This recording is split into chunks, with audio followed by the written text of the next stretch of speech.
Assalomu alaykum barchaga 8 sotuli xonadonimizni bugungi obzorimizda To'labeyda joylashgan.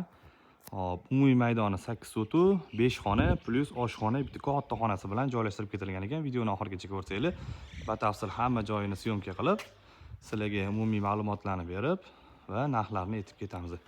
Hop, kirish qismidan boshlaymiz. Kirganimizda bizda bunaqa mana ishkom qilib qo'yilgan. Ishkom tagida bemalol 4 ta 5 ta mashina joylash imkonimiz bor. Bu yoqda mana basseni, hozir qishdan chiqqanimizga hali suvlar to'ldirilmagan, o'zi yomg'ir suvida holatda turibdi. Basseyn cho'nqirgani bemalol buni ham to'g'irlab oxiriga yetkazib foydalansanglar bo'ladi. O'zi dacha sifatida foydalanilgan. Bu yoqda mana kelganimizda yozgi oshxonaga o'tirish imkoniyatiga egamiz, ko'rasizlar. Gazli qoldirib ketilgan. Bu yoqda bizda dushovoyimiz bor ekan, o'zini aristorlari bilan mana dush kabinalari bilan qo'yilgan. Hop, yonida o'zbekcha hojatxona, buni olmaymiz. Bu yoqqa o'tganimizda bizda ketmagan 5 ta xona plus umumiy oshxonasi bilan joylashtirib ketilgan.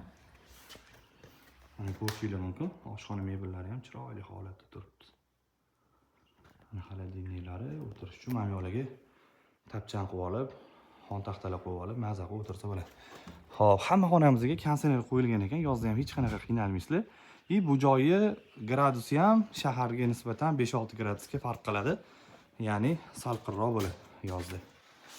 Bu yoqda mana yana bitta umumiy xonamiz, mana bu xonaga ham konditsioner qo'yilgan. Plus bu yoqda spalnigimizni joylashtirgan ekan. Mana svetlar bor, ko'rasizlar. Bunaqa svetsiz bo'ladigan joylarimiz. Hop, joyi narxi ham xudo xolasa o'ziga mos deb o'ylayman.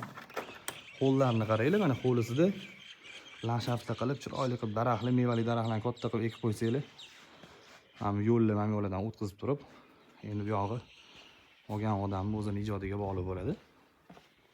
Hop, buni yonida yana bitta mana umumiy xonamiz. Endi buni olgan odam o'zini oilaviy sharoitdan kelib chiqib turib, o'ziga moslab olsa bo'ladi yoki dacha qilib foydalanaman desa, mana tepadan ko'rinish qaranglar. 8 sotu. Hop, bunaqasiga dedilar 21 dedilar, adashmasam, bunaqasiga 40 metrdan sal oshiqroq, endi 8 sotudan sal nari beri ko'proq chiqadi-yu, lekin kadastr bo'yicha narxini o'shanga moslab turib aytamiz. Mana bu yoqda ham yana ikkita xonamiz bor ekan. Bu xonamiz unda G-obrazda aylangan, bu yerda bitta detskiy qilib qo'yish imkoniyatiga egamiz. Hop, bu joyimizga egalari srochniy bo'ladigan bo'lsa, o'zi 90 ming narx bersa tutdilar yoki sotadigan narx qo'yilib o'tsam, maslahatlash 85 ming qo'yib turaga aka, yana gaplasharmiz dedilar. 85 ming AQSh dollari belgilandi. 8 sotu kadastrda, lekin adashmasam metraj sal ko'proq deb aytdilar endi informatsiya bo'yicha, lekin kadastr bo'yicha narxini qo'yamiz. Sotiga ham shu bo'yicha belgilangan. Mana umumiy holat. Buni yonida yana arzonroq hovli desanglar, 3 sotuli bor. Yana yonida joylarimiz davom etgan.